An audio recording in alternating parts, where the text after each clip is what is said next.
Worldwide economic hardships in the 1920s and 30s took a terrible toll. After World War I, discontent among the poor and unemployed in Europe allowed compelling rulers like Adolf Hitler and Benito Mussolini to gain enormous power. These dictators promised their people better lives and that their country would have more prominence on the world stage. All the citizens had to do was obey. Similarly, the nationalistic military leaders of Japan convinced their citizens that Japan should expand her territories and ultimately rule over the entire Far East. The resulting war would not mean better lives for the people of Europe or Asia. Instead, millions were killed and injured in battle, while millions more perished due to hunger, torture, and racial and ethnic prejudice. America hopes. Initially, Americans were not willing to get involved in the conflict overseas, but ultimately, the United States would have to play a deciding role in ending World War II.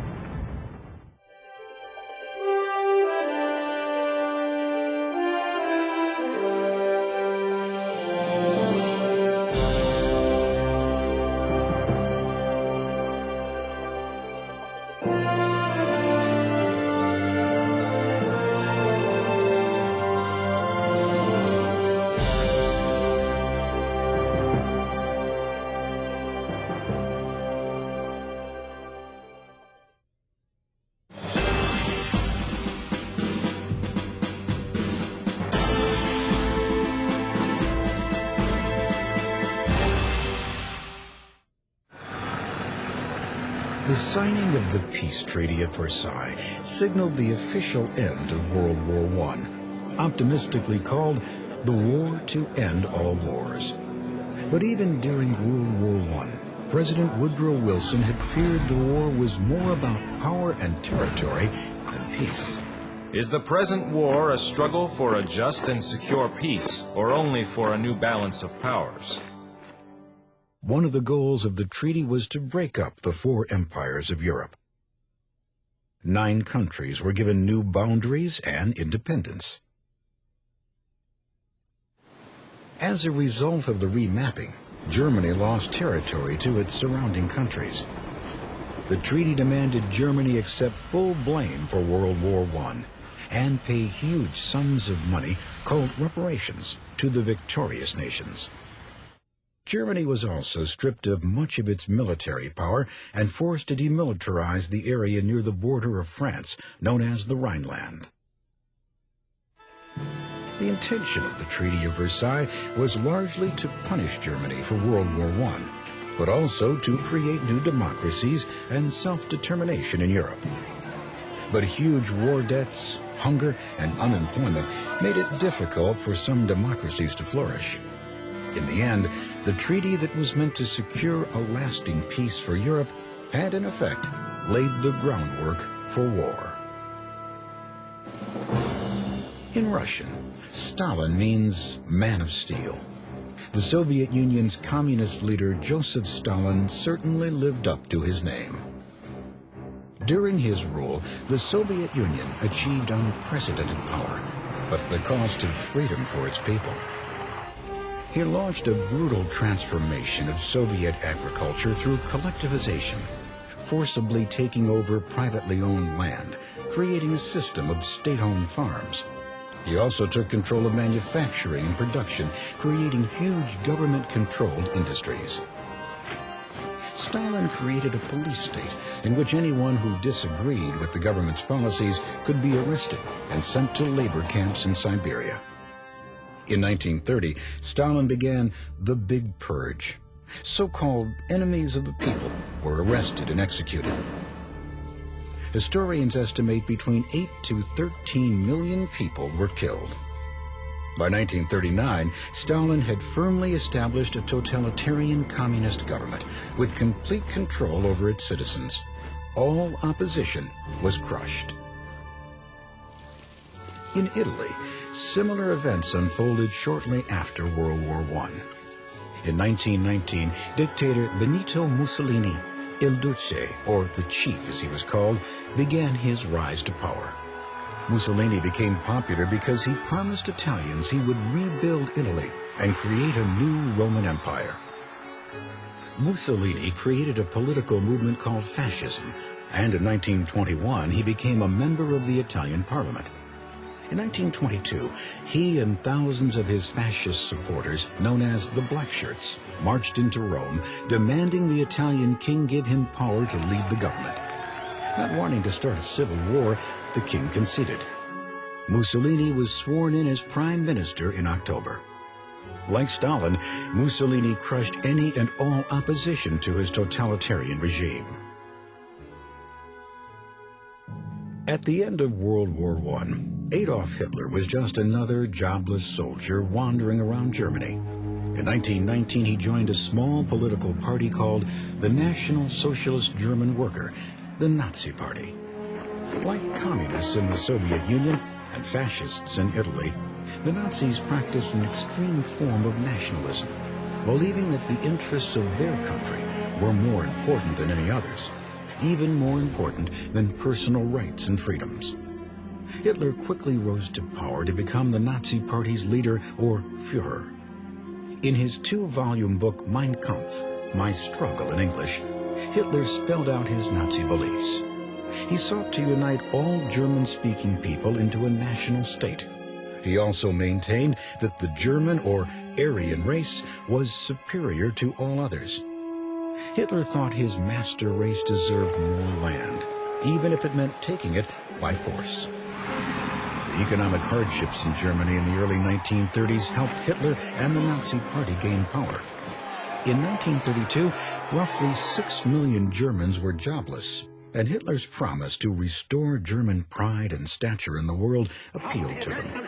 As head of the Nazi Party, Hitler was appointed German Chancellor in January 1933. He quickly put an end to the faltering Weimar democracy and established his Third Reich, a totalitarian regime with himself as dictator. Hitler capitalized on hate and racism, blaming Jews for the economic problems plaguing Germany. Jews were ousted from government positions and certain professions, and barred from the use of public facilities. They were isolated and forced to wear a yellow Star of David. The discrimination escalated in November of 1938. Rampaging mobs attacked Jews in the street, in their homes, and at their places of work and worship. Nearly 100 Jews were killed, more than 1,000 synagogues burned, and over 7,000 Jewish businesses were destroyed. This came to be called Kristallnacht, or Night of Broken Glass. Jewish property was seized, and Jews, Gypsies, and other groups considered unfit for Hitler's master race were sent to concentration camps. Over the course of the war, 6 million Jews and 5 million others were murdered by the Nazis. This became known as the Holocaust. The extent of the horrors of the Nazi concentration camps would not be fully realized until the war ended in 1945. Though the young Emperor Hirohito led Japan, the true power during the 1930s was in the hands of the Japanese military. The country was gripped in a frenzy of nationalism, and, like Germany and Italy, desired more land and resources for its growing population. In a surprise attack, September 1931, Japan invaded the Chinese province of Manchuria. Japan saw Manchuria as the first step in its desire for domination of China. The League of Nations, established to help keep peace after World War I, condemned Japan's invasion, but did nothing to stop it. In turn, Japan simply quit the League. By 1936, the clouds of war encircled the globe. Germany and Italy formed an alliance they described as an axis around which Europe would revolve. 4 years later, Japan would join the Axis powers, and together, the three countries pledged to aid each other in the event of attack. The extreme political philosophies that emerged during these troubled times appealed to many people worn down by economic hardship. But the overly patriotic beliefs of nationalism, the acceptance of totalitarianism, the militant and racist fascist beliefs of the Nazis, and the communist doctrines of state-controlled property and government all contributed to a worldwide war.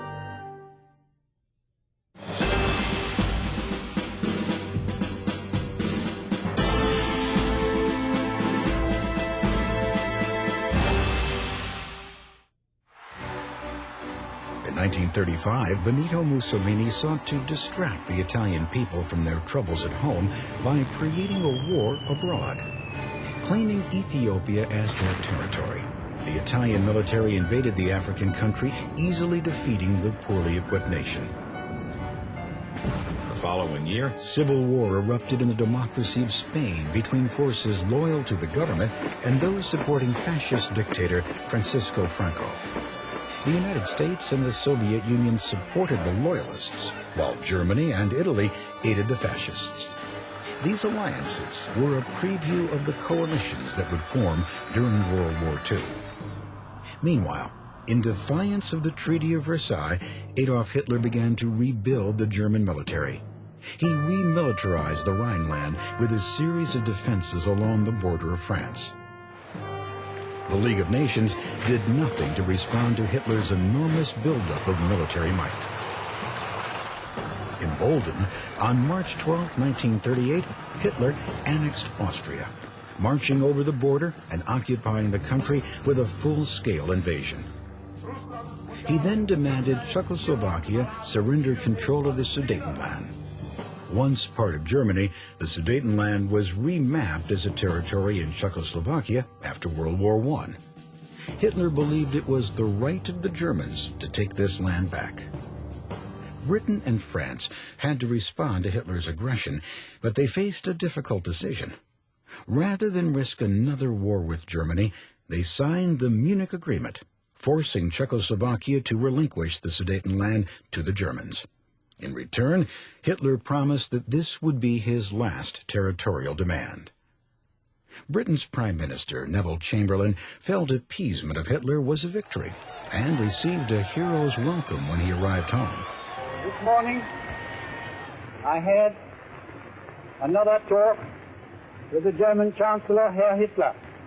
We regard the agreement signed last night and the Anglo-German naval agreement as symbolic of the desire of our two peoples never to go to war with one another again. Not all Englishmen agreed that appeasement was a victory. Winston Churchill, Chamberlain's eloquent political rival and later Prime Minister, chastised Chamberlain and the French Prime Minister. The policy of appeasement failed. Germany soon took over the rest of Czechoslovakia. In August of 1939, the Nazis and the Soviets signed a non-aggression pact, vowing they would never attack each other. The pact between these two powers shocked the rest of the world. Stalin, though he hated the Nazis, signed to avoid war.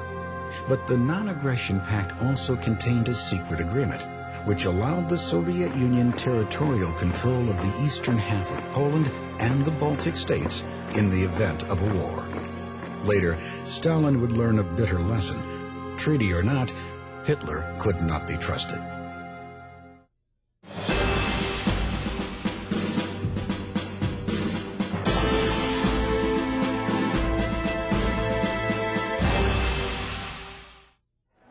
Despite the troubling hostilities across the Atlantic, most Americans remained staunchly against involvement in any overseas struggles. Since the 1920s, America had steered a course of isolationism, staying out of foreign affairs. The Great Depression and the economic, social, and political turmoil it caused domestically contributed to the belief that Americans should concentrate on solving America's problems. In 1928, the U.S. signed the Kellogg-Briand Pact and were eventually joined by 61 other nations in a pledge to never make war again.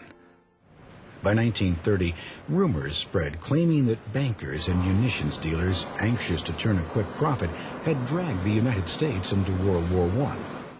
Congressional hearings ensued. They found that huge amounts of money had in fact been made by these so-called merchants of death. The American public's outrage only added to the anti-war sentiment. Clearly, Americans had no taste for another war. In the event of war in Europe, I think we should stay out of it entirely. All our efforts should be made to keep out of the fight. Let Europe fight their own battles. They mean nothing to us. This time America should keep out, and I know I will. President Franklin Delano Roosevelt was well aware of the country's feelings. In 1935, Congress passed the Neutrality Acts, stopping the sale of arms or loans of money to nations at war. But by 1937, Roosevelt found it increasingly difficult to support isolationism.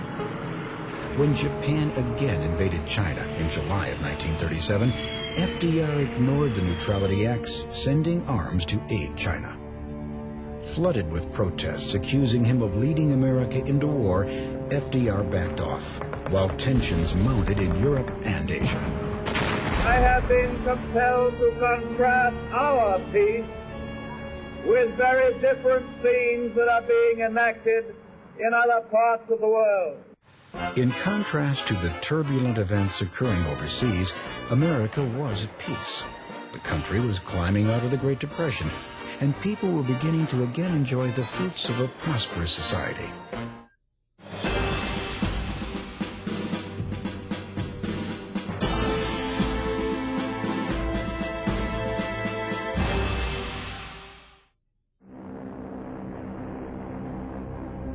On September the 1st, 1939, Hitler ordered his troops into Poland. The German Air Force, the Luftwaffe, dropped a torrent of bombs on Poland's cities, while German tanks rolled across the countryside.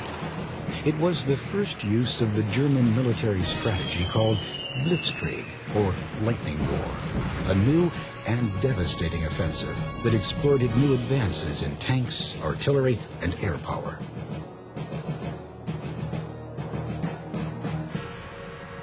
Two days later, both Britain and France declared war on Germany. 2 weeks later, the Soviet Union invaded eastern Poland. World War II had begun. Despite the declarations of war, the next few months saw only an ominous calm settle over the Maginot Line, a labyrinth of defense fortifications along the eastern border of France. French, British, and German troops waited for something to happen. Many began to call this the phony war.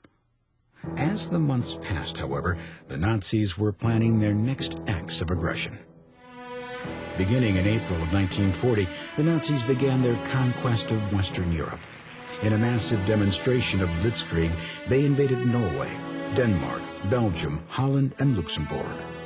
The Germans ultimately set their sights on the conquest of France. French, British, and Belgian troops were stationed along the entire border of France, including the Maginot Line, though they left one area vulnerable, the Ardennes Forest.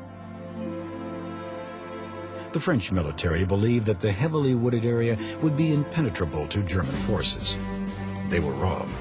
Hitler sent his tanks smashing through the Ardennes Forest into France, effectively cutting off opposition forces. British and French troops were overwhelmed by the German military offensive into France and retreated to the French coastal town of Dunkirk.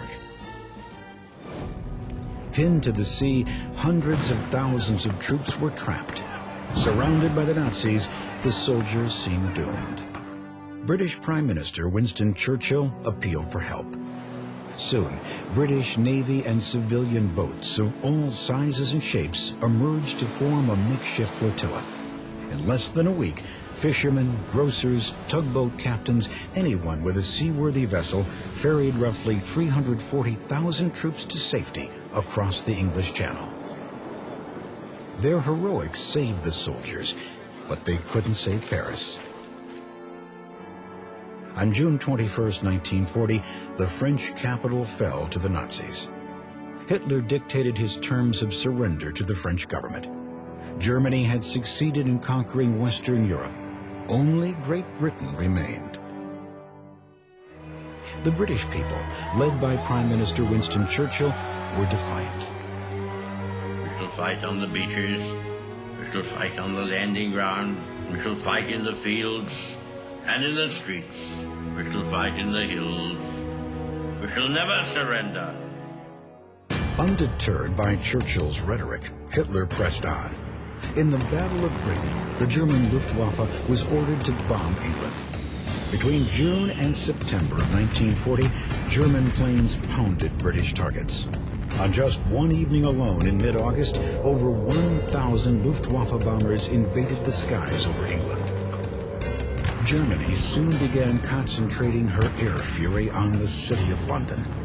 Londoners found refuge from the Blitz in air raid shelters and underground train stations. Frightened parents sent children out of the city to friends and relatives in the countryside.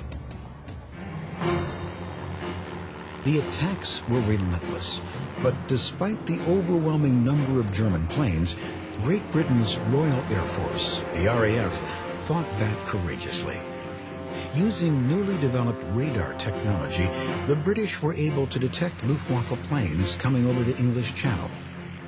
Early warning stations were set up along the English coast to detect the enemy and pinpoint German planes in the sky.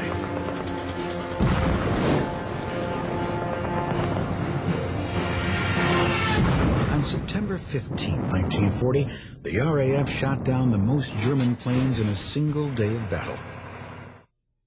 Defeated, Hitler called off his invasion for the time being.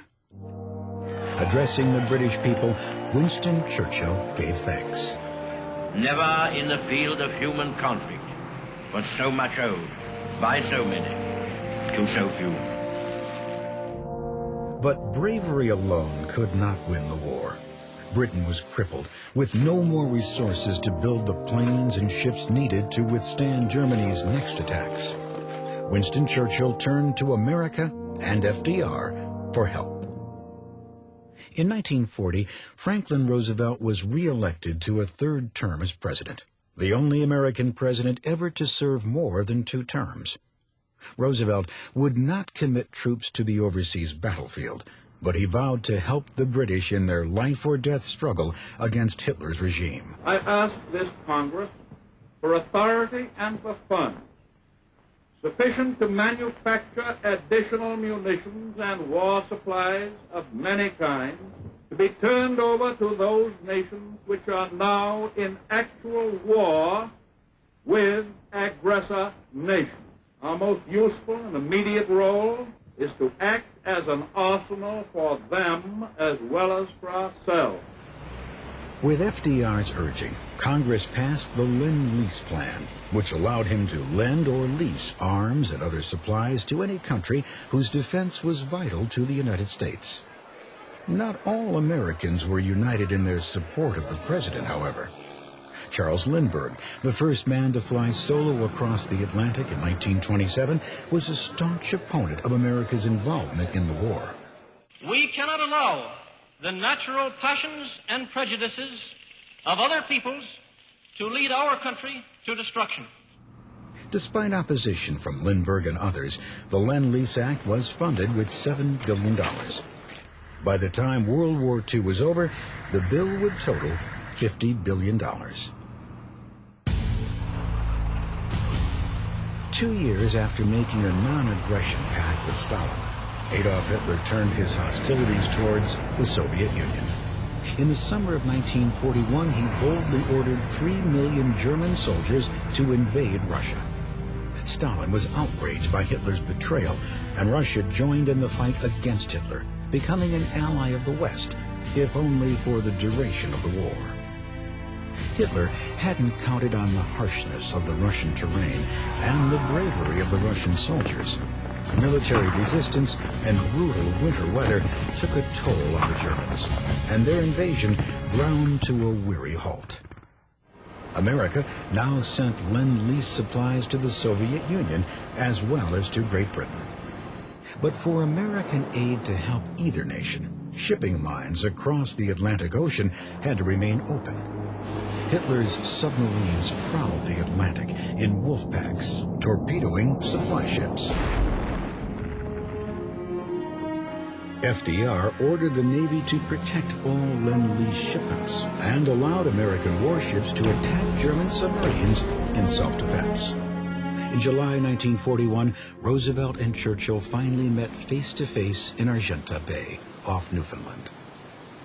They agreed to issue a joint declaration on the goals of the war. Their agreement, the Atlantic Charter, became the basis for a new document called a Declaration by the United Nations, spelling out the ground rules for countries opposing the Axis powers. 26 countries eventually signed on and became known collectively as the Allied Powers.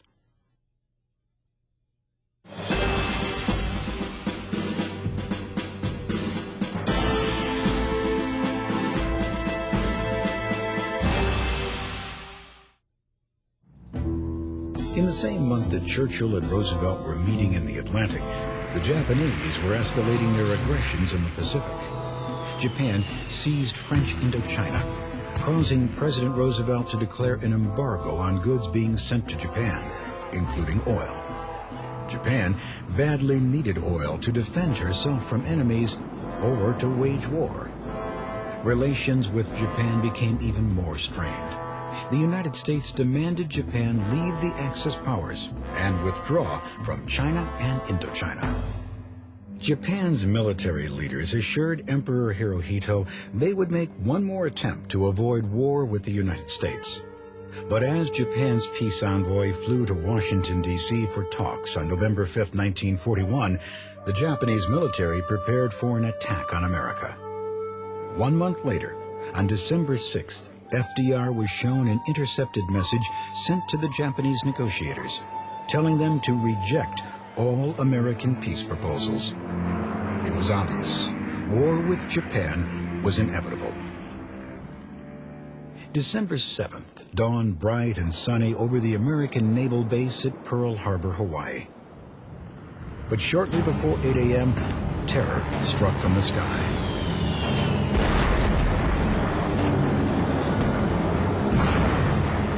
Launching a surprise attack, over 300 Japanese warplanes bombed and torpedoed the base at Pearl Harbor.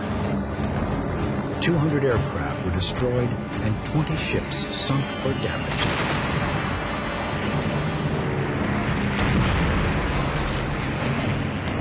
By the time it was over, 2,400 Americans were dead, over 1,100 wounded, and the entire Pacific Fleet crippled.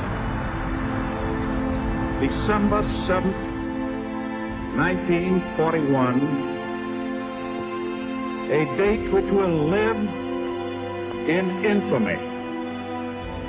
The United States of America was suddenly and deliberately attacked by naval and air forces of the Empire of Japan. Japan has therefore undertaken a surprise offensive extending throughout the Pacific area. The facts of yesterday and today speak for themselves. The raid on Pearl Harbor caused more damage to the U.S. Navy in personnel and equipment than all the losses suffered during the entire First World War. 3 days later, Germany and Italy supported Japan by declaring war on the United States. The attack on Pearl Harbor shocked and enraged the American people. The time for isolation was clearly over. Now it was time for unity. Now it was time to fight. America's massive investment in ships, tanks, and the materials of war would bring an end to the Great Depression. It would also help unify a people through patriotism and sacrifice.